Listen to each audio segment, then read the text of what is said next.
Salam alaikum. Bonjour et bienvenue à la première séance du module informatique appliquée. Durant ce module, on va voir l'introduction à la gestion des bases de données sous Access. Ce qu'on va voir, Inch'Allah, ce sera bien une définition d'une base de données, donc les principales fonctions d'une base de données, les bases de données relationnelles, donc j'insiste sur relationnelles, puis le système de gestion de base de données également relationnel. Par la suite, on passe donc à la création et conception d'une base de données avec le SGBD Access. Puis, on va traiter ce qu'on appelle les tables, les champs, les enregistrements et les clés, suivis par la suite par les types de relations. Et enfin, on va terminer par les requêtes, donc la création des requêtes, que ce soit par le mode QVE et le mode SQL. Donc, d'abord, je commence par c'est quoi une base de données. Donc, une base de données, je pense que vous connaissez le mot, mais bon, l'explication, ça vient du mot, c'est une base de données. Là, c'est un stockage de données, mais avec des conditions. Donc, une base de données, donc je peux dire qu'un ensemble de données est une base de données si cet ensemble, elle est structurée, elle est sécurisée et intercorrélée et bien sûr sera sauvegardée dans des fichiers avec le minimum de redondance. Donc, quand je parle des données structurées, ici dit que ces données sont contenues dans une base de données, plutôt que les données contenues dans la base de données sont réparties en enregistrements. Et chaque enregistrement, elle a une structure qui est bien définie. Les données sont non redondantes, ça veut dire qu'il n'y en a pas une répétition des données. Les données sont intercorrélées, donc il y en a une relation entre les données. Et puis, sécurisé, ça veut dire que ce n'est pas n'importe qui peut y accéder à ces données. Donc, je pense que une base de données, n'importe quelle entreprise, n'importe quel organisme, on a besoin d'une base de données où il va stocker les informations, que ce soit de ses clients, de ses personnels, de ses fonctionnaires, et ainsi de suite. Donc, le principe de bien collecter les informations. Donc, on a besoin de collecter les informations, par la suite de les stocker. Et pour pouvoir les traiter et l'utiliser à la demande. Donc, c'est fournir à la demande ces informations. L'utilisation, bien l'avantage d'utilisation d'une base de données, c'est qu'on a un accès rapide et facile à l'information. Donc, toute l'information, on peut la retrouver dans un seul endroit de la base de données. C'est-à-dire qu'on a un regroupement des informations dans un seul endroit. On peut donc chercher, faire une recherche d'une manière facile. On peut faire un suivi d'informations, qu'on peut faire une gestion des données. Ça veut dire qu'on peut mettre à jour les données, on peut supprimer les données qui sont plus utilisables, qu'on peut automatiser les tâches qui se répètent, l'utilisation des données. Passons maintenant à, comme j'ai dit, et j'ai insisté sur le mot relationnel. Donc, une base de données, maintenant, c'est relationnel. Parce que les bases de données, ça veut dire c'est quel type de stockage elle est. Quand je parle de base de données relationnelle, ça veut dire qu'il y en a une relation entre les données. Et ces données sont stockées dans ce qu'on appelle des tables. Comme vous avez en Excel, et on appelle des tableaux. On stocke les données dans des tableaux. En Access, ou plutôt dans les bases de données, on parle plutôt de bases de données relationnelles, on parle plutôt des tables. Donc, table, tableau, ça veut dire donc table, il y en a un nom. Quand on parle d'une table, il doit y avoir un nom. Une table, elle est composée par une intersection des lignes et des colonnes. Alors, les lignes, on les appelle des enregistrements, ou bien les enuclés. Les colonnes, on les appelle des champs ou bien des attributs. Donc, on va revoir ces mots tout au long de notre cours, Inch'Allah. Donc, je répète, une base de données relationnelle, c'est un ensemble des données, c'est une base de données, c'est un ensemble des données qui sont stockées dans des tables et ces tables sont reliées entre elles. Alors, une table, c'est bien une intersection de lignes et des colonnes. Bien sûr, chaque table doit y avoir un nom. Et les lignes, les données stockées sur les lignes, on les appelle des enregistrements. Ou bien chaque ligne dans une table appelée enregistrement, bien enuclé. Chaque colonne, les en-têtes de chaque colonne contient ce qu'on appelle des champs, bien des attributs. Alors, un enregistrement, qui est bien sûr une ligne, c'est une ligne d'une table, C'est l'ensemble des données relatives à la même information. Par exemple, quand je parle de données qui concernent, par exemple, une table qui concerne les informations pour un client. Alors, pour un client, chaque ligne, j'aurai les informations pour un client. Donc, client 1 sur la ligne 1, client 2 sur la ligne 2, client 3 sur la ligne 3. Donc, c'est ça ce qu'on appelle les enregistrements. C'est des données relatives à la même information. C'est toutes les informations pour le même client.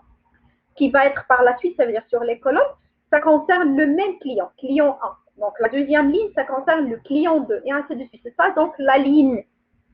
Par contre, pour les colonnes, c'est ce qu'on va mettre comme propriété. Donc, c'est une propriété. Ce sont les propriétés donc, de la même information. Donc, c'est pour le même enregistrement. Reprenons l'exemple du client. Alors, un client, elle a quoi comme information bien propriété? On peut y avoir son nom. Donc, un client, elle est identifiée par son nom.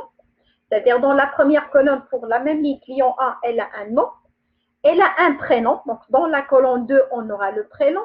Dans la colonne 3, on aura par exemple le CIN. Donc, dans la colonne 4, on aura l'adresse, on aura le numéro de téléphone, on aura donc la ville où il habite, la fonction, sa profession et ainsi de suite. Donc, tout ce qu'on peut avoir comme unité d'information, c'est une unité d'information. Ce n'est pas l'information générale concernant tout un client, mais plutôt une unité d'information, une partie d'information. Quand je dis un nom, c'est une partie d'information pour le client.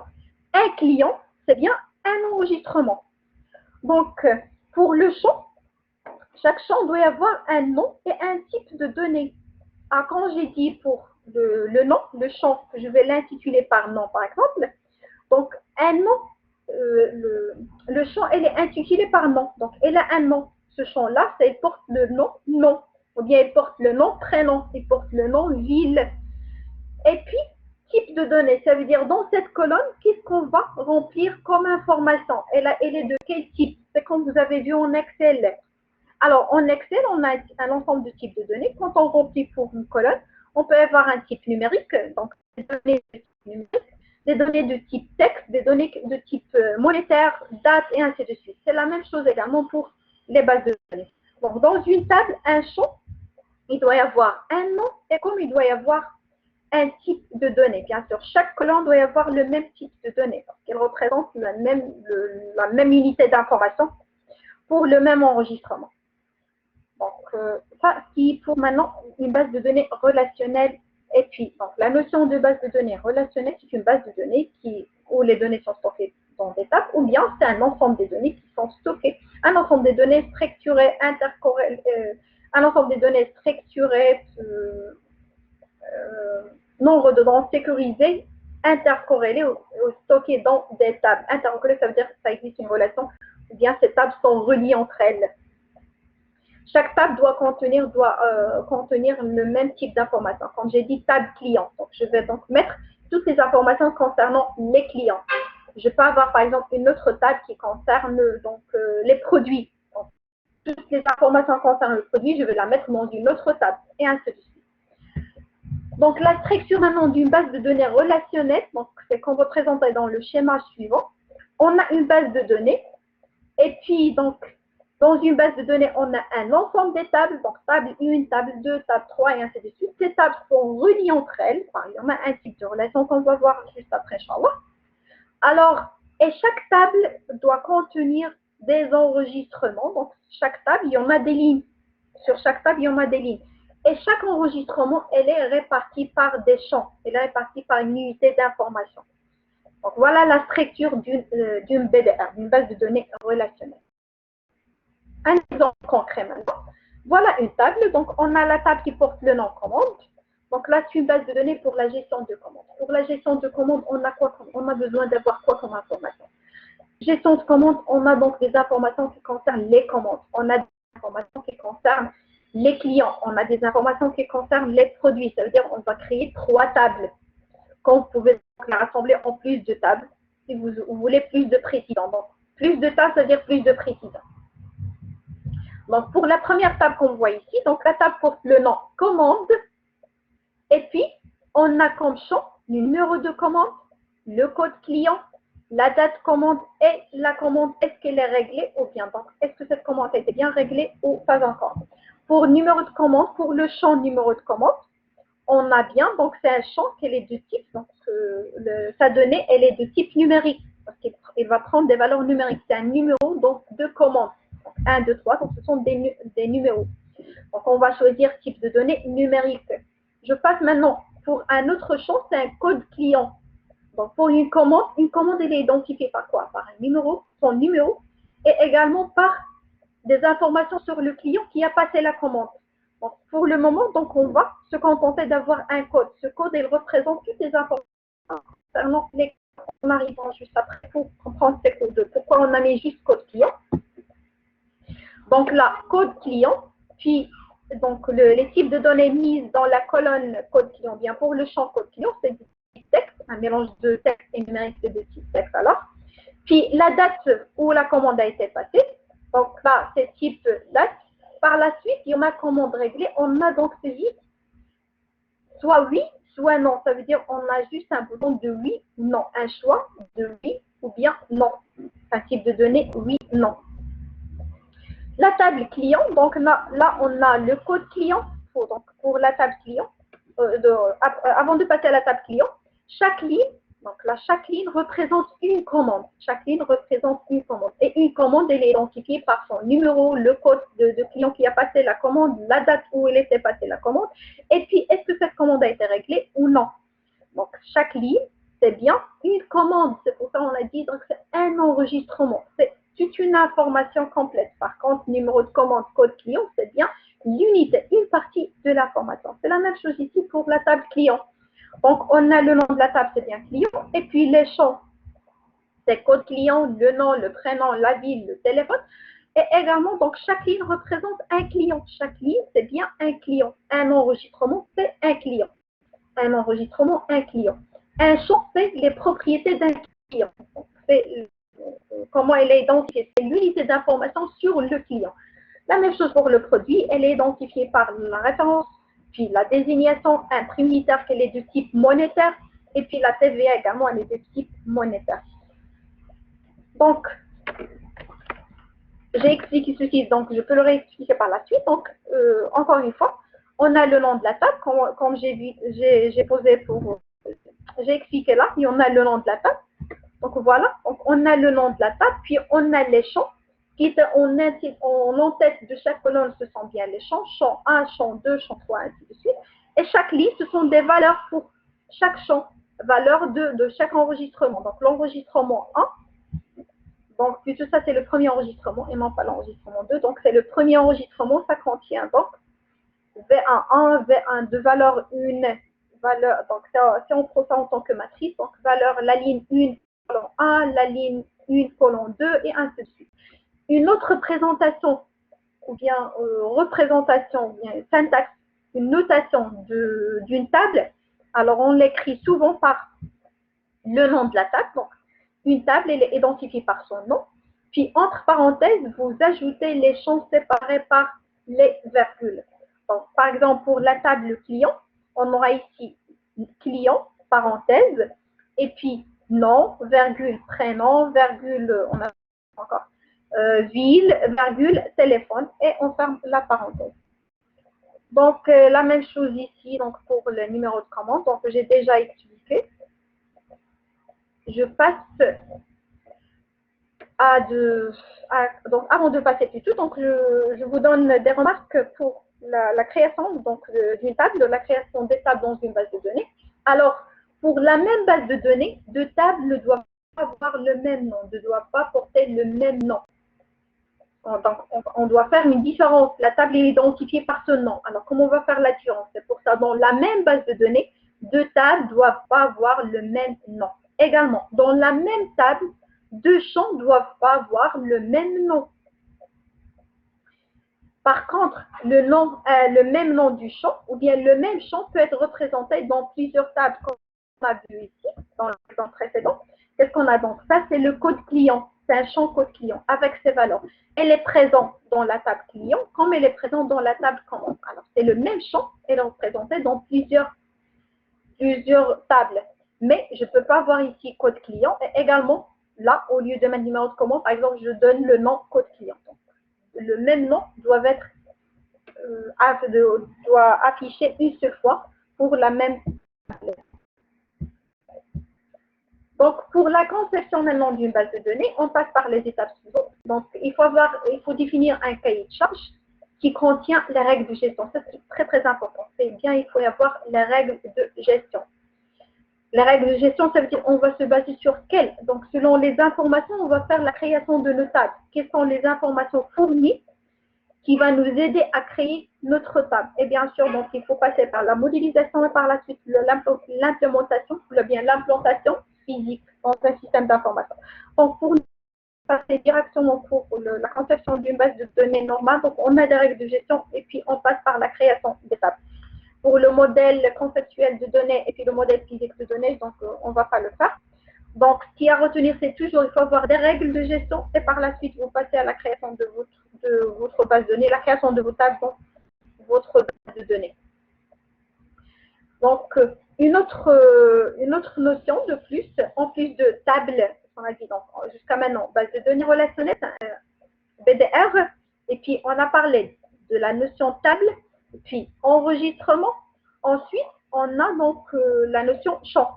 Maintenant, on arrive à ce qu'on appelle un identifiant. Donc, un identifiant, soit il peut être un champ ou bien plusieurs champs dans une table qui va nous permettre d'identifier chaque enregistrement de façon distincte, ça veut dire d'une manière unique. Également, il va nous aider de créer les relations entre les tables. Je commence par expliquer la première donc, propriété. Un identifiant, il va identifier, ça vient du mot, un identifiant, identifier chaque enregistrement d'une manière unique. Par exemple, si je prends la table client, comme j'ai dit un identifiant, ou bien je prends, donc je donne un autre exemple, je peux dire la table étudiant. Donc, je vais mettre dans la table étudiant, on aura des informations qui concernent les étudiants. Donc, pour les étudiants, on va les mettre sur chaque ligne. Alors, il faut mettre les colonnes, donc qu'est-ce qu'on va mettre comme propriété ou bien comme unité d'information pour un étudiant. Un étudiant, il est donc caractérisé par son nom, son prénom, sa spécialité ou bien la filière ou bien son niveau d'études et puis son code apogée, également son code CNE et son code de carte nationale, CNI. Et là, donc, c'est trois propriétés de plus que les autres, que par exemple qu'un client. Alors, si je parle d'un champ, par exemple le champ CNE, vous savez très bien que le CNE, elle est unique pour chaque étudiant. Le CNE, elle est unique. Ça veut dire je peux différencier un enregistrement, ça veut dire un étudiant d'un autre par son CNE. Je peux identifier également un étudiant d'un autre par son CNI. Comme je peux identifier un étudiant d'un autre par son code apogée. Donc, ces trois champs, ils peuvent être des identifiants. Ou bien ce ne sont pas, ce sont des identifiants. Ça veut dire qu'à travers ces champs-là, je peux faire la différence entre un étudiant et un autre, un enregistrement et un autre dans la table étudiant. Mais pour le nom, je ne peux pas. Parce que deux étudiants, ils peuvent avoir le même nom. Alors, je ne peux pas différencier un étudiant d'un autre. Et j'ai dit un enregistrement pour notre cas, pour notre table étudiant, c'est bien, ça représente un étudiant. Un enregistrement, ça égale un étudiant. Donc, à ce qui a à retenir, un étudiant, plutôt un identifiant, c'est un champ, comme ils peuvent être plusieurs champs, qui va donc d'une table, de la même table, qui va nous permettre d'identifier chaque enregistrement d'un autre d'une manière unique. Et également, il va nous aider de créer la relation entre les tables. Bon. Si vous avez dans la même table plusieurs identifiants, comme le cas de l'exemple de la table étudiant, on a plusieurs identifiants. Comme j'ai dit, le code apogée, le CNE, le CNI. Si par exemple ma table contient ces trois champs-là, alors je prends juste un champ, un identifiant, je vais le présenter, comment dire, donc je vais le sélectionner ou bien donc le préciser en tant que ce qu'on appelle une clé primaire. Donc, vous prenez un seul identifiant parmi les identifiants de votre table et puis vous le précisez en tant que clé primaire ou bien donc vous l'activez en tant que clé primaire. Et maintenant, donc, on va faire une récapitulation de ce qu'on a dit. Donc, ça sera une clé primaire. Donc, une clé primaire, c'est bien un identifiant. Alors, ceci dit qu'une clé primaire, c'est bien un champ ou bien plusieurs champs qui va donc nous permettre d'identifier d'une manière un enregistrement pour la même table, bien qu'il va faire différencier un enregistrement d'un autre dans la même table. Donc, une clé primaire, c'est une combinaison minimale de propriétés. Je explique également pourquoi on a dit soit un champ, soit plusieurs champs. Je vais prendre le même exemple de le nom, prénom, par exemple, la table étudiant. On peut prendre, par exemple, le champ nom avec le champ prénom, avec, par exemple, on va dire quoi, le nom, prénom, puis un autre champ de plus. Je vais donc composer mon identifiant des trois champs. Le nom, le prénom, même la date de naissance fait tout se répéter. Qu'est-ce qu'on va mettre, par exemple? Numéro de téléphone, d'accord. Donc, si on met ici le nom, le prénom, le numéro de téléphone, si j'ajoute les trois, si je combine les trois champs, alors ces trois champs-là, ils vont me faire une différence d'un étudiant d'un autre. Alors que normalement, juste le numéro de téléphone, il peut être un identifiant. Mais supposons qu'il y en a deux étudiants portent le même numéro de téléphone, ils ont donc posé le même numéro de téléphone. Alors, c'est pour ça qu'on dit c'est une combinaison de plusieurs champs, c'est une combinaison minimale de propriétés, c'est plusieurs champs, soit plusieurs champs. Ça, c'est pour la clé, un identifiant également pour la clé primaire, parce que la clé primaire, c'est un identifiant. Normalement, c'est un identifiant. On prend un identifiant, donc on va le désigner en tant que clé primaire. Passons maintenant à la notion suivante, c'est la clé étrangère. Alors, quand la clé primaire, quand vous identifiez un champ, un identifiant en tant que clé primaire, et puis ce champ-là a été ajouté dans une autre table pour qu'il représente, pour qu'il fait référence à la table de départ, dans ce cas-là, ce champ-là s'appelle une clé étrangère. Alors, une clé étrangère, c'est également soit un champ, soit un ensemble de champs. Ça dépend de ce que vous avez créé comme clé primaire au départ. C'est la clé primaire, ça a été un champ, puisqu'on va l'ajouter dans la deuxième table, alors ça devient un seul champ. Si ça a été plusieurs champs, ça va devenir normalement plusieurs champs. Donc, une clé étrangère, ça va être un champ via un ensemble qui va nous faire la référence à la clé primaire dans la première table. Voici l'exemple pour comprendre. Donc, par exemple, donc là, on reprend l'exemple de départ, on a la table client et également on a la table commande. Là où je vous ai dit, je vais vous expliquer pourquoi on se contente juste de code client et ne pas mettre toutes les informations qui viennent de la table client. Alors, voilà pour le client. Alors, un client peut avoir donc, comme j'ai dit, comme propriété ou bien comme champ, attribut code client, le nom, le prénom, la ville, le téléphone, qu'on peut désigner en tant qu'identifiant ou bien clé primaire carrément. Donc, on va parler des clés primaires par la suite. Alors, c'est le code client parce que chaque client, elle est identifiée d'une manière unique par un code. Mais pour le nom, je peux avoir deux noms qui se répètent, deux prénoms qui se répètent également. Même si je combine le nom-prénom, je peux avoir le nom-prénom qui se répète. Alors, c'est pour ça, donc, je vais prendre le code client en tant que clé primaire. Ça veut dire, à partir, si je mets A100, si je mets A100 quelque part, je sais très bien que le A100, ça représente un client qui porte le nom Amrani Mohamed, qui vient de la ville Casablanca, avec un tel numéro de téléphone. Alors, quand j'ajoute, donc ça, c'est la clé primaire, parce qu'il fait la différence entre un client et un autre. Quand j'ajoute le code client ici dans la commande, dans la table commande, il ne va pas faire la différence entre une commande et une autre.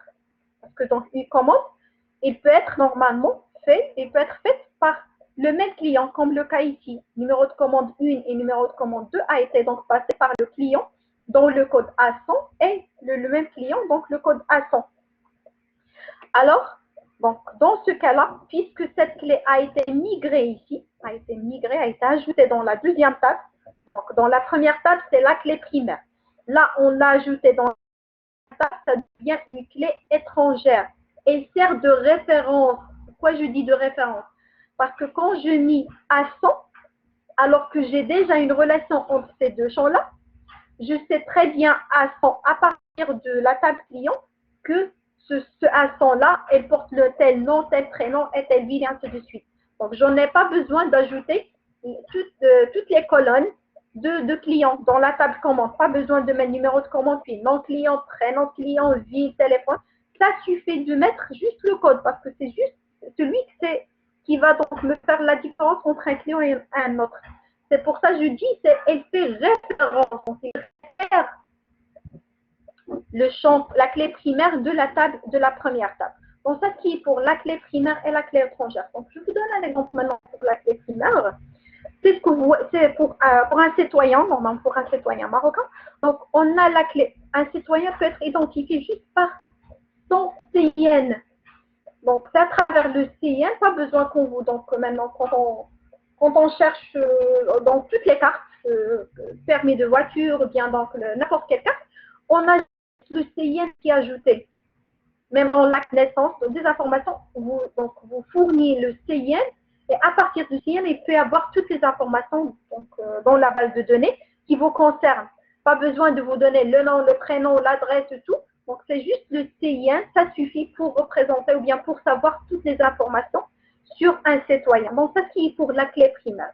Quand on l'ajoute dans une autre table, ça devient une clé étrangère. Jusqu'à maintenant, on a parlé pour la construction, bien la conception d'une table. Tout ça, c'est relié ou bien en dépendance d'une table. Créer une table avec donc, un nom de table, puis les champs qui nous intéressent.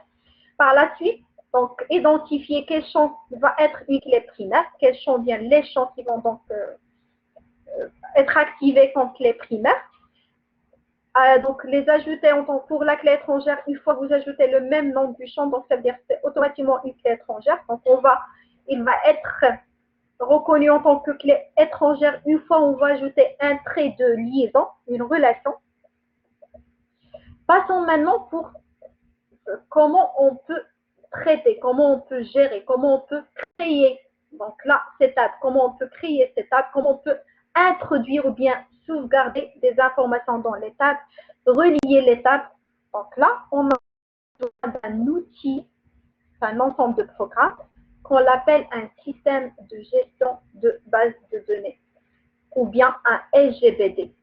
Donc, un système de gestion de base de données, c'est une collection de logiciels ou bien de programmes qui va nous permettre d'écrire, traiter, donc interroger l'ensemble de vos données qui forment la base. Et il nous aide également à sécuriser et également donc garder la confidentialité des données. Ça veut dire pas tout le monde aura donc l'accès ou bien il peut interagir dans ces bases de données. Seule une personne ou bien seule la personne qui a l'accès peut accéder aux données stockées dans la base. Et puisqu'on parle, comme j'ai dit, ce qu'on va voir par la suite, c'est bien une base de données relationnelle, ça veut dire qu'on a besoin d'un système de gestion de base de données relationnelle. Et le logiciel qu'on va utiliser donc, durant la suite de notre cours, c'est bien l'Access. Donc, Access, c'est un SGBD, c'est un système de gestion de base de données relationnelle. Elle est donc spécialement conçue pour gérer des petites bases de données. Donc, dans notre cas, on va travailler avec des petites bases de données, donc on va utiliser l'Access. Elle est facile à utiliser. Il y en a d'autres, bien sûr, par exemple, comme l'Oracle, elle est très performante, donc elle est conçue pour la gestion des grandes bases de données, mais donc c'est payant. Et puis, on a le SQL Server, comme il y en a le MySQL. MySQL également, donc elle est plus performante et également gratuite comme Access. Je passe maintenant pour la création d'une base de données. Comme j'ai dit, la création d'une base de données, il faut avoir un cahier, donc il faut avoir des règles de gestion que vous pouvez l'obtenir d'un cahier de charge. Un exemple de règles de gestion, comme l'exemple de notre base de données pour la gestion de commandes, on a chaque produit, elle est fournie par un seul fournisseur et un fournisseur peut fournir plusieurs produits. Donc, plutôt là, on n'a pas donc gestion de commande, mais de la partie fournisseur. Donc, on a fournisseur et produit. Donc, un produit, il est fourni par un seul fournisseur. Donc, on a quand même des informations. Donc, ce sont des règles. À travers ces règles-là, on peut créer nos tables, on peut donc créer les règles, les relations. Chaque produit, il est fourni par un seul fournisseur. Et un fournisseur peut nous fournir plusieurs produits. Un fournisseur, il est identifié par un code. Donc, chaque fournisseur, elle est définie ou bien elle est identifiée par un code, un nom, l'adresse et le téléphone. Et chaque produit également, elle est définie ou bien identifiée par une référence, une désignation, le prix unitaire, la disponibilité et la quantité en stock. Est-ce que donc le produit est disponible et combien en quantité dans le stock. Donc les deux dernières règles, ça nous donne donc une idée sur les tables, la table fournisseur et la table produit. Alors la table fournisseur, elle est identifiée par combien de champs? On a code, nom, adresse, téléphone. On a 4 champs. Donc, la table fournisseur, elle est identifiée par 4 champs. Donc, le champ code, le champ nom, le champ adresse et le champ téléphone. Donc, chacun de ces champs-là, ils ont le type de données texte. Donc, normalement, un code, puisqu'il s'agit d'un code, soit vous mettez un nombre, soit donc, si vous ajoutez combiner des lettres et des nombres, ça va être donc du texte. Puis le nom, c'est du texte, l'adresse également, c'est du texte. Et pour le téléphone aussi, c'est préférable de le mettre en texte pour avoir le 0 au départ. Puisque, donc, pour les types de données numériques, ça veut dire que vous allez faire des calculs par la suite. Pour numéro de téléphone, on ne va pas faire des calculs. Donc, c'est préférable de mettre téléphone comme type de données. Vous choisissez type texte. Comme ça, vous pouvez ajouter donc le 0 lors donc, de la saisie des numéros de téléphone. Alors, pour le produit, donc, elle est identifiée par combien de champs? Donc, le champ référence, le champ désignation, là aussi référence c'est texte, désignation c'est texte, le prix unitaire, donc c'est le troisième champ, donc c'est monétaire, la disponibilité, donc c'est le type de données oui ou non, et puis le cinquième, c'est la quantité en stock, une quantité c'est numérique. Par contre, pour la troisième règle, ou bien la première règle, il va nous aider à savoir quel est le type de relation qui existe entre ces deux tables. On va y avoir donc, pour ces relations, mais je vous montre d'abord donc une table, comment on peut la voir par accès. Par exemple, donc la table fournisseur, on a quoi? On a les champs, les noms des champs. Pour là, c'est le mode mode feuille de données. Là où vous trouvez se forme donc d'une feuille, la feuille Excel. C'est comme une feuille Excel. C'est-à-dire vous avez ce forme de tableau Excel. On a les noms des champs sur les en-têtes de colonne. Et puis les enregistrements, c'est par ligne. Le nom de la table, c'est juste en haut. Donc la table fournisseur. Et puis là également, c'est la table produit. Voilà pour la disponibilité. On avait oui ou non. C'est bien le bouton oui ou non. Oui, ça veut dire c'est activé. Non, ça veut dire donc c'est désactivé. Également ici, ça sans savoir, normalement, sans qu'on vous donne que le produit doit avoir un champ code fournisseur, il faut bien savoir que pour un produit, on doit savoir quel est le fournisseur qui nous a fourni ce produit. Alors, pour ne pas répéter le nom fournisseur, la ville et le code fournisseur, ça suffit de mettre juste le code fournisseur. Et comme j'ai dit, puisque le code fournisseur ici, c'est la clé primaire, elle est ajoutée ici en tant que clé secondaire et qui va nous servir de référence pour la clé primaire de la table fournisseur.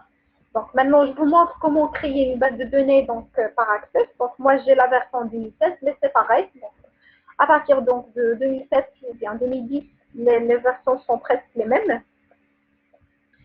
Donc je vais créer la base de données donc, devant vous. Je passe donc la création donc, Access.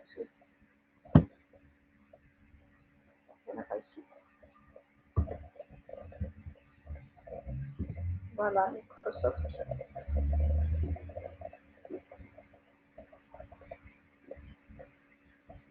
Donc, on utilise le 10.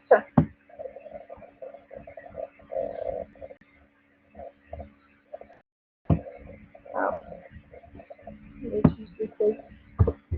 Microsoft.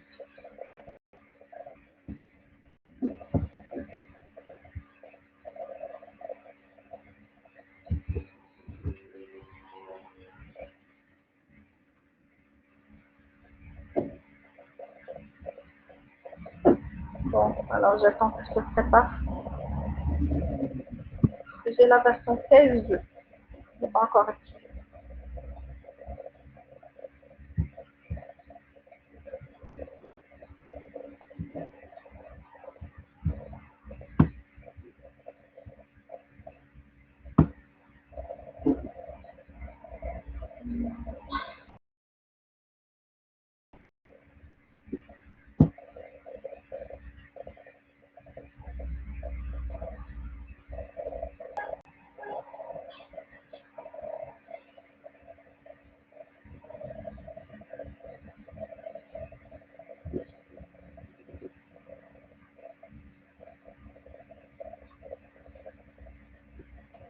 on travaille avec le 10. Contrairement, ce sont les mêmes versions. Ah oui, c'est bon. On attend. On attend un moment.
Alors, enfin, voilà donc.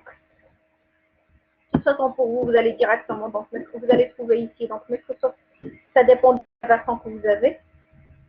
Donc, vous en avez même fait. Je sais pas où il est. Bon, c'est pas grave. Donc là, une nouvelle, donc une base de données vide.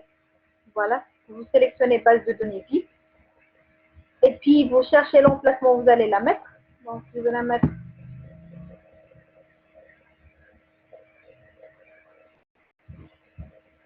Normalement.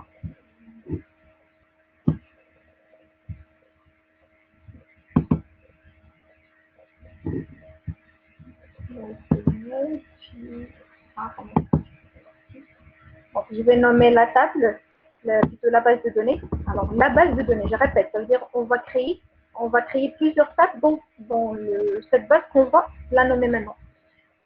La base de données, elle a l'extension ACCDB, c'est Access Database. Donc, puis, je vais la nommer par exemple. Ça, base de données, c'est en plus. Et puis, je vais cliquer donc, sur un. Donc là, normalement, on va prendre, c'est la version. Voilà, c'est à partir du 7. Puis donc, je clique sur OK. Voilà l'endroit, donc maintenant, voilà le nom.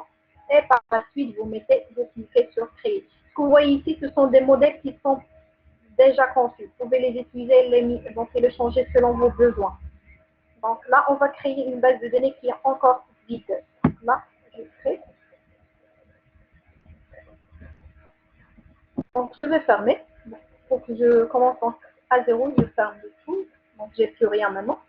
J'explique la fenêtre maintenant pour Access. Donc, ce qui est Access 2010. Et je répète, c'est la même version, c'est presque la même fenêtre pour les autres versions à partir de 2010. 2010, 2016, 13, 19. Alors, ce qu'on aura ici, c'est l'ensemble des objets donc, vous allez créer. Quand je parle des objets, il y en a pour l'accès, pour la création des objets qu'on va voir. Alors là, je clique sur Créer pour savoir. On a donc les tables avec lesquelles on va travailler. Donc, on a les tables. Donc ça, pour l'onglet Créer, vous allez trouver donc un groupe de tables. C'est pour la création et manipulation des tables qu'on va trouver ici. Et puis, le groupe Requêtes, également, donc c'est pour la création de requêtes. Donc là, on va créer des requêtes. J'expliquerai requêtes, c'est quoi. Donc là, la création de requêtes, puis les formulaires, puis les états, et par la suite, là, les macros, et ainsi de suite. Là. Cette partie-là, on ne va pas la faire. Et donc là, on va quand même vous en avoir une idée là-dessus. Donc, la création de table, c'est ce qu'on a vu. Création de table, c'est créer donc une table, nommer les tables, ajouter les champs et puis saisir les enregistrements. Puis maintenant, pour les requêtes, un objet, donc ce sont les objets d'accès de notre SGBDR. Le premier objet, c'est la table. Puis, il y en a les requêtes. Les requêtes, ça nous sert à questionner, donc à faire comment dirais-je, donc c'est faire des demandes, c'est poser, c'est interroger notre base de données et récupérer les résultats. C'est à travers les requêtes qu'on peut interroger notre base de données et récupérer. Donc par exemple, pour exemple de requête ou bien d'interrogation qu'on peut faire sur notre base de données, donc sur l'une des tables ou bien plusieurs tables, c'est bien de faire un affichage. On va afficher par exemple quelques informations ou bien on va faire une mise à jour des informations dans une table, bien plusieurs tables. Ou bien on va faire un calcul, ou bien on va supprimer des données qui sont inutiles. Bon, ça c'est pour les requêtes. Tout ceci peut se passer à travers l'onglet, bien requête, plutôt pas l'onglet, le groupe requête. Ça c'est le deuxième objet. Maintenant, formulaire. Donc le troisième objet pour Access, ou bien pour un SGPT, c'est formulaire. Donc formulaire, c'est une vitrine de saisie. Donc là, quand on va créer ici donc l'étape, on va créer l'étape, on va créer la structure de la table, ça veut dire juste le nom et les champs, type de données pour chaque champ. Et par la suite, on va donc basculer pour ajouter des données. L'ajout des données, donc la saisie des enregistrements, peut se faire à travers, donc ça va être concrètement à travers donc, le groupe table, comme il peut se faire à travers le formulaire. Donc pour le formulaire, vous aurez des boutons. Vous aurez, donc comme j'ai dit, ces vitrines, vous aurez des boutons. Pour entrer des informations sur un client, par exemple, on clique sur le bouton donc non, on clique sur le bouton client pour ajouter, on clique sur le bouton supprimer. Donc là, c'est bien ce qu'on appelle formulaire. Un formulaire, si vous trouvez, donc ça c'est un formulaire. Ce qu'on voit ici, c'est un formulaire. Ça contient, on trouve des icônes, des commandes, et derrière, on a donc un programme. Et puis, les étapes, c'est vous les imprimer dans votre base de données. Les macros, c'est pour automatiser donc, les tâches sur vos bases de données.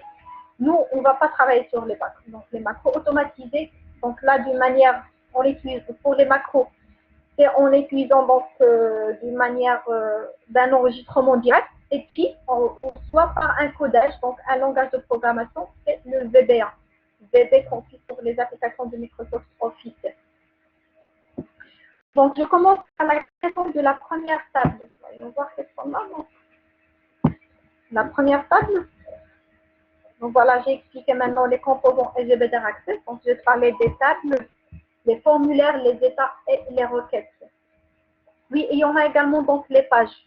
Les pages, c'est pour communiquer avec votre navigateur. Donc, avec, par exemple, Google Chrome, avec Internet Explorer, avec Mozilla et ainsi de suite. Donc, on commence maintenant par la création de la première table. Donc, quelle est la première table qu'on va voir? Et donc, on va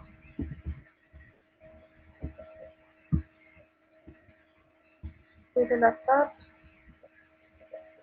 Donc, là, il y en a un exemple sur table étudiant. Donc, on va faire un exemple sur table étudiant. Voilà. Donc, création de table. Donc, on va cliquer sur création de table. Ça, c'est, vous allez utiliser l'assistant. Donc, là, on va faire création de table. Ah, c'est l'assistant, c'est le Alors, la création de table, comme vous voyez ici, quand je vous ai montré là,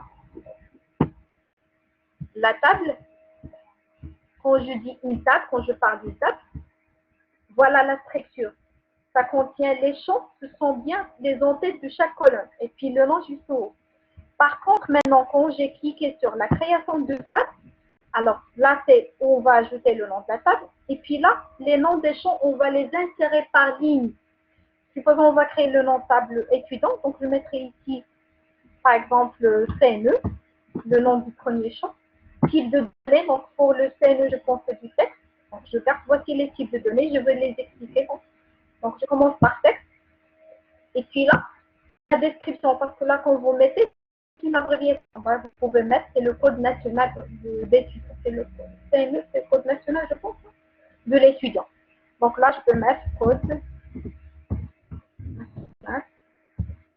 de l'étudiant. Pour vous expliquer qu'est-ce qu'il représente, votre champ. Ce champ-là, qu'est-ce qu'il représente? Donc là, une description de l'étiquette pour vous donner à votre champ. Ça, c'est pour le nom du champ. Donc, j'explique maintenant pour l'ensemble des types de données. Alors, le texte, comme j'ai dit, si vous avez dans une combinaison de lettres et chiffres, mémo, c'est la même chose, sauf là, avec une taille plus grande. Donc, si je mets ici texte, pour la propriété du champ, vous trouvez juste en bas la taille du champ. Il peut y arriver jusqu'à 255 caractères. Si je change par exemple un mémo, on aura donc format qui est plus grande normalement. Donc on peut avoir format qui est assez plus grand que le texte. J'explique ce que vous aurez besoin donc là. Pour chaque type de données que vous choisissez, il y en a donc un ensemble de propriétés correspondantes. La taille, donc c'est combien de caractères il peut admettre pour votre cellule, Puis maintenant le format approprié. Si vous avez un format spécifique, donc là, pour le format, vous allez le retrouver par exemple pour le type date. On va voir donc là pour la date. Max saisie également, si vous avez donc une règle de saisie, on va l'avoir pour numéro de téléphone. Une légende, c'est une petite description, une bulle description. C'est par exemple, une fois que vous approchez de votre code CNE, donc une description va s'ajouter. Valeur par défaut. Si quand vous basculez lors de saisie, vous ne voulez pas que la cellule soit vide, vous voulez qu'il soit une valeur affichée par défaut, puis une fois que vous saisissez, vous pouvez la changer. C'est quand par exemple, quand vous saisissez le mot de passe pour un compte. Une valeur par défaut dans la cellule mot de passe, vous trouvez des étoiles. Une fois que vous commencez à cliquer, les étoiles donc sautent et vous pouvez donc écrire son mot de passe. C'est la même chose ici, une valeur par défaut, ça veut dire quelle est la valeur que vous voulez qu'elle soit ajoutée par défaut avant que vous saisissez la valeur donc correspondante. Valide si, par exemple, on a un champ notes, un champ qui représente les notes des étudiants. Donc, je vais dire valide que ce champ-là sera valide si, par exemple, ça c'est pour éviter les erreurs lors de saisie. Ce qu'on a ici. Donc, la valide si, message si, erreur, tout ce qui vient là, c'est pour éviter les erreurs lors de la saisie de vos données. Donc, j'ai dit que valide si, ça veut dire je mettrai ici. Si la note, elle est inférieure à 0, ou bien elle est supérieure à 20, ça veut dire on n'aura pas donc la possibilité de saisir. Ou bien si on saisit, un message d'erreur va s'afficher. Et là, vous ajoutez quel est le message qui va s'afficher. Donc là, par exemple, valeur erronée, valeur dépasser la marge, et ainsi de suite. Nul interdit, ça veut dire la cellule, si je mets ici nul interdit, et je choisis non, ça veut dire la cellule, il peut, si je mets ici non, non nul interdit pour les valeurs numériques. Je passe pardon pour la chaîne vide autorisée.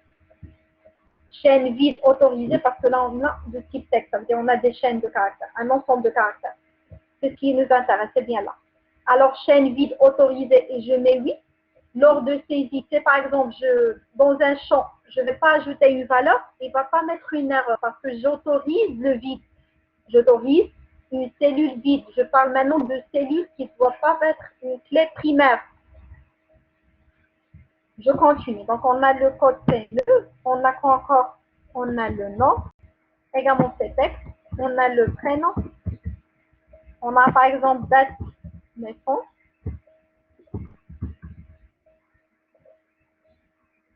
Et puis, donc, je passe à l'autre champ, par exemple, date de naissance, je dois choisir maintenant type de données. Oui, j'explique également les types de données ici. J'ai parlé de texte, mais bon, je continue numérique, c'est clair, c'est pas numérique. Maintenant, pour notre cas de date de naissance, je vais choisir date, heure, et je passe pour le format, et je vais choisir. Alors là, on a un ensemble de formats qui sont prédéfinis. Je veux par exemple la date complète. Ça, c'est une date complète. Elle va m'afficher une date avec le nom du jour, puis le numéro du jour, puis le mois et l'année.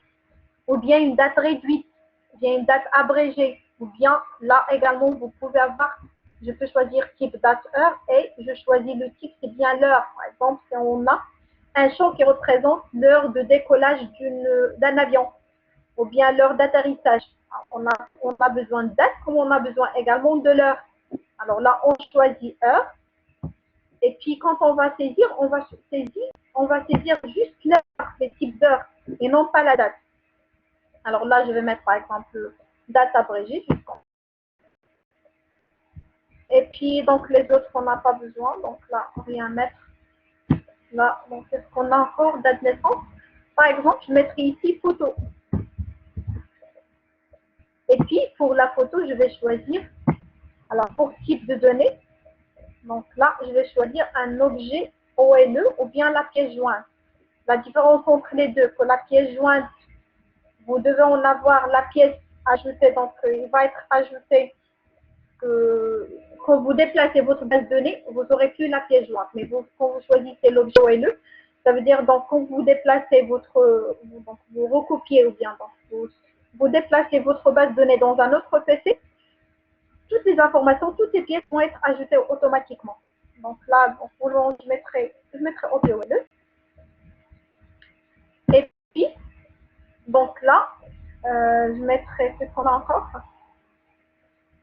Alors, est-ce qu'elle a validé ou non? Supposons, est-ce qu'elle a validé ou non? Je mettrai ici. Valider le semestre.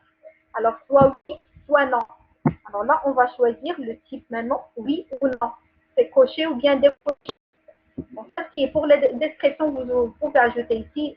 Donc, semestre validé ou non, semestre validé. J'explique chaque chose qu'il va représenter. En fait, là, c'est optionnel, donc c'est facultatif. Donc, jusqu'à maintenant, on a créé la structure de notre base de données. Ce qu'il faut donc là, c'est bien de nommer la table. Alors, nommer la table, on part le bouton droit sur, vous cliquez ici, puis vous cliquez sur enregistrer pour que vous puissiez nommer la table. Alors là, je vais enregistrer. Et là, il me donne la main de nommer la table. Je mettrai par exemple étudiant. Le nom de ma table, c'est étudiant. Je clique sur OK. Donc, la table va automatiquement. Donc là, il me demande la clé. Est-ce que la clé primaire, je vais l'identifier moi-même ou bien il sera identifié automatiquement par Access? Je vais cliquer sur non, je vais l'identifier moi-même. Donc, je clique sur non. Voilà, la table maintenant a été ajoutée. J'ai créé la table, elle est là. Puis, elle est ajoutée automatiquement dans l'ensemble des objets d'accès. Donc, la clé primaire maintenant. Pour cette table-là, la clé primaire ne peut être que le CNE. Donc, je n'ai pas ajouté le CNI, je n'ai pas ajouté le code apogée, j'ai que le CNE. Alors, pour identifier donc, un champ en tant que clé primaire, vous sélectionnez, donc j'ai cliqué ici pour sélectionner, et puis directement, parce qu'on est dans mode création, vous trouvez clé primaire. Donc, je clique sur clé primaire et la clé s'ajoute automatiquement. Si vous voulez enlever par le bouton droit, par exemple, vous pouvez décocher la clé primaire. Ou bien, de la même manière, donc par le bouton droit, clé primaire. Donc là, je décoche clé primaire. Donc là, je vais créer ma clé primaire. Voilà ma clé primaire. J'enregistre. Et voilà, pour ma table maintenant a été créée. J'ai oublié de vous dire, puisque la clé primaire, c'est un identifiant, ça veut dire je peux faire la différence entre un étudiant et un autre par un code CNE. Ceci dit que quand je vais remplir les données de chaque étudiant, le champ CNE ne doit être jamais nul. Ne doit être jamais nul. Donc, une clé primaire, comme on a dit, c'est une combinaison minimale de propriétés qui va nous servir à identifier un enregistrement d'un autre d'une manière unique. Et également, il va nous servir de liaison entre deux tables. Donc, c'est la clé étrangère. Et cette clé primaire ne doit pas être nulle, ne doit pas être vide, nulle, comme il ne peut pas être répété. Parce que deux étudiants ne peuvent pas avoir le même CNE. Donc, je passe maintenant que j'ai terminé donc, la création. Donc, là, c'est la structure, c'est ce qu'on appelle le mode création. C'est la structure de la table. J'ai créé que le nom de la table, les clés, ou bien la clé primaire, et puis les champs. Oui, j'ai oublié de vous dire. Si par exemple, on avait la clé primaire composée de CNE avec la date de naissance, alors dans ce cas-là, j'enlève ça. Vous sélectionnez les champs qui vont représenter la clé primaire. Donc, je sélectionne le premier. Je maintiens la touche contrôle. Je sélectionne les champs qui m'intéressent, qui vont appartenir à la clé primaire. Donc là, c'est la date de naissance avec le CNE. Les deux sont sélectionnés. Je clique sur la clé primaire. Donc ça, ceci dit, ma clé primaire est composée de CNE et la date de naissance. Mais ce n'est pas que j'ai deux clés primaires. Non, j'ai une seule clé primaire qui est composée de le CN2 et la date de naissance. Donc, j'enlève normalement, je vais enlever, je garde que le CN2, ma clé primaire, j'enregistre encore une fois. Et puis maintenant, je bascule pour saisir les valeurs, pour saisir les données. Puis, j'ajoute encore le numéro de téléphone pour vous montrer encore notre information. Donc, je mettrai ici numéro de téléphone. Alors là, téléphone. J'ai dit, c'est préférable qu'il soit texte. Et puis, on va utiliser un masque de saisie, c'est-à-dire un modèle de saisie qui va nous aider à saisir le numéro de téléphone. Le masque de saisie, elle est utilisée surtout pour le type texte et le type date. Elle n'est pas utilisée pour d'autres types de données. Vous allez sur le 3 points qui est juste au fond de masque de saisie et je clique. Donc ça, c'est bien donné qui est sélectionné. Les propriétés du champ correspondent au téléphone avec texte. Et puis, masque de saisie, je clique sur les 3 points ici. Et je vais choisir. Donc, je vais suivre l'assistant. D'accord, elle est déjà enregistrée. J'enregistre la table et je continue. Donc, voilà un assistant de masque de saisie. Il va vous aider pour la saisie. Je répète, ceci, c'est pour la saisie. Donc là, je vais choisir le numéro de téléphone. Donc, il y en a un ensemble de saisies qui sont prédéfinis. Code postal, par exemple, donc l'ISBN, numéro de téléphone, donc numéro de sécurité sociale. Donc, nous, on va choisir donc là, numéro de téléphone. Je continue par suivant. Et puis là, vous choisissez quel format donc vous voulez. Ça, donc des zéros qui vont être apparaître, ou bien je peux mettre des symboles. Donc, je peux mettre par exemple des dièses, caractère réservé, donc là, on aura des dièses.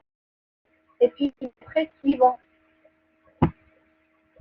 Je veux bien qu'il soit des symboles pour savoir. Donc là, je mettrai avec symbole. Ça veut dire, quand je vais saisir, je trouverai des symboles que j'ai choisis, des dièses. Et je continue par suivant. Donc, elle m'indique qu'il est bien pour le numéro de téléphone. Donc, l'assistant, il a bien ajouté le masque saisie pour le champ téléphone. Je clique sur terminer. Et j'enregistre maintenant la modification que j'ai faite. Alors, ça, c'est la structure. C'est le mot de création. Je répète, ça, c'est le mot de création pour la table étudiant. Vous pouvez la voir ici. Donc, ça, c'est l'affichage. Une fois que je clique sur celui qui est sélectionné ou bien activé, c'est le mot de création qu'on a ici. C'est le mot de création. Ce qu'on veut maintenant, c'est saisir les informations concernant les étudiants. Pour cela, il faut basculer au mode feuille de données. Donc, je clique sur mode feuille de données. Voilà. C'est pour retrouver maintenant la structure que je vous ai montré au départ. Donc, la table maintenant. Donc là, c'est mode feuille de données. On va saisir la table. Alors là, il faut mettre un code, par exemple, A 2021. Voilà. Le nom, donc, je mettrai, par exemple,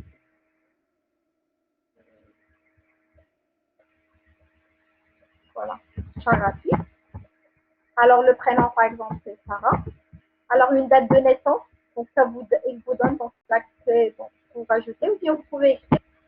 On connaît bien le format qu'on a choisi. Donc là, je mettrai par exemple le 12, slash le 12, 10.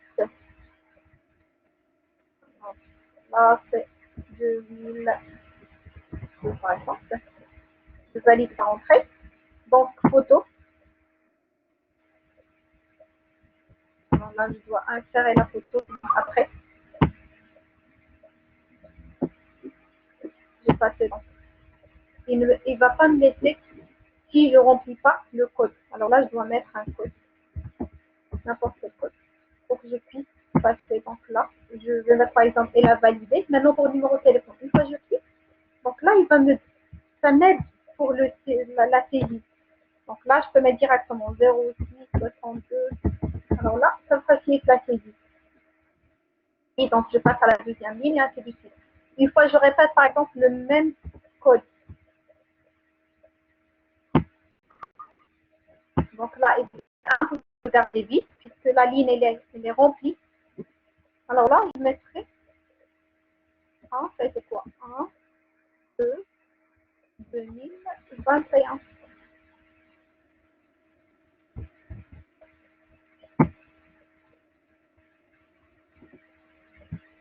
Si je passe, il va me dire que c'est pas possible. Parce que la clé, donc la clé index, donc là, elle est répétée. Je ne peux pas avoir une clé répétée. Puisque j'ai identifié le CNE en tant que clé primaire, ceci dit qu'il ne doit pas être répété. Donc là, je mettrai OK et je change par une autre valeur. Donc là, je mettrai 2 et je valide sans aucun problème. Voici, donc là, je reprends pour l'objet OLE, donc je prends la pièce jointe, je change. Oui, voilà, si vous voulez changer la structure, le type de données est important. Toujours, il faut basculer au mode création. Je reprends le mode création. Donc, je prends la photo. Donc, je vais choisir plutôt pour type de données. Une pièce jointe, c'est beaucoup mieux. Donc, je n'ai pas de données là pour l'objet OLE, donc je mettrai la pièce jointe.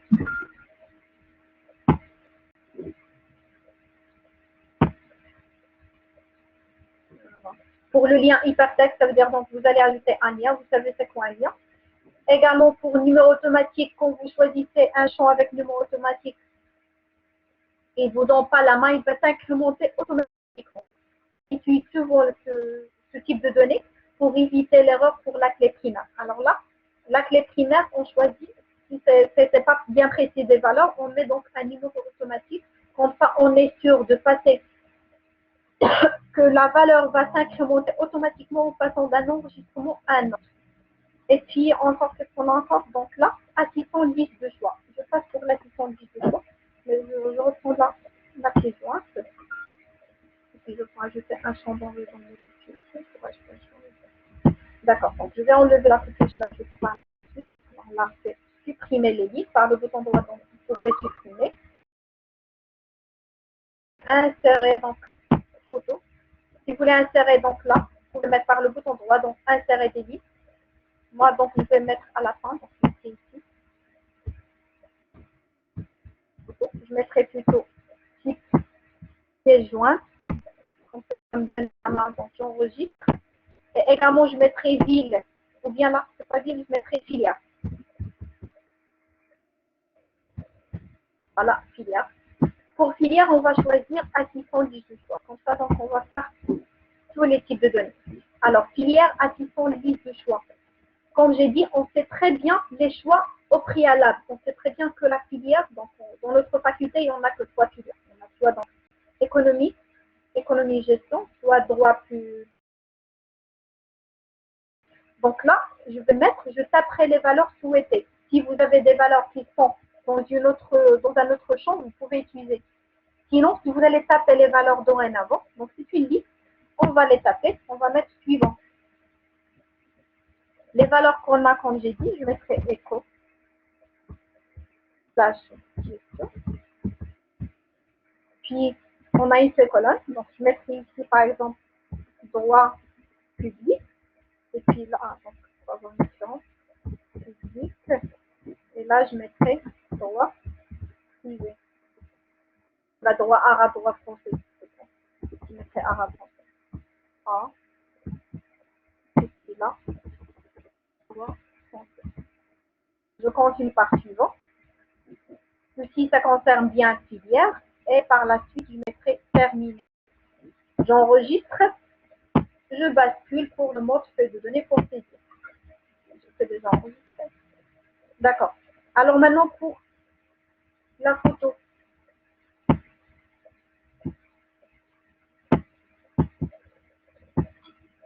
Voilà, pièce jointe. Donc, je dois cliquer pour faire. Même avant, je dois cliquer. Donc là, pièce jointe, ajouter. Vous cherchez dans une de vos photos et vous l'ajoutez.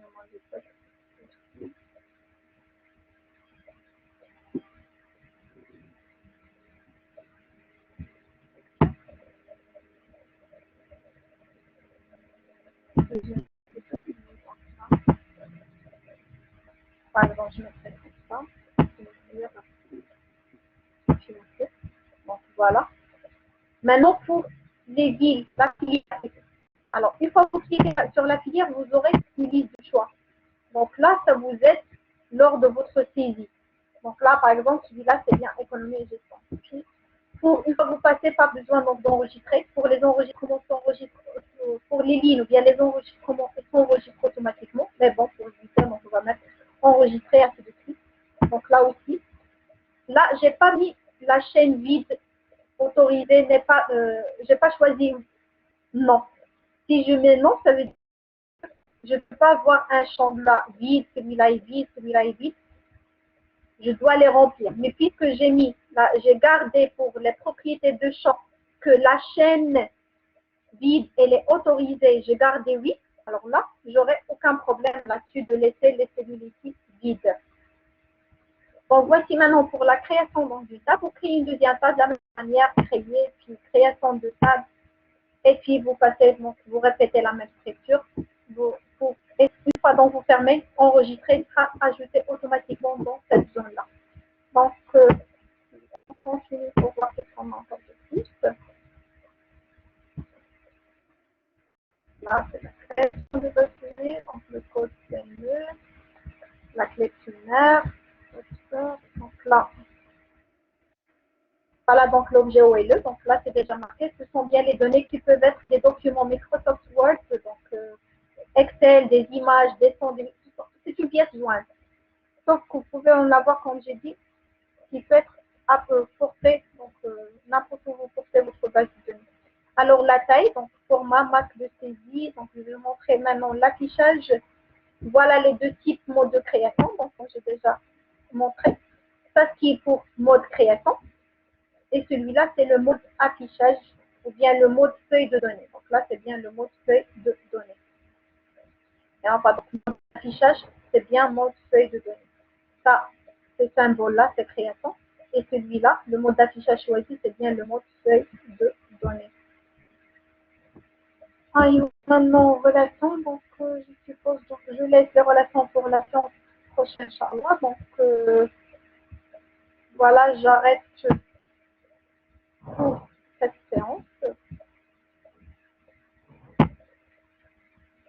Donc on se verra la semaine prochaine, Inch'Allah. Donc soit je ferai, donc une fois je ferai soit des vidéos, je vous pose des vidéos, soit donc je ferai des cours comme ça en ligne. Bon, salam alaikum.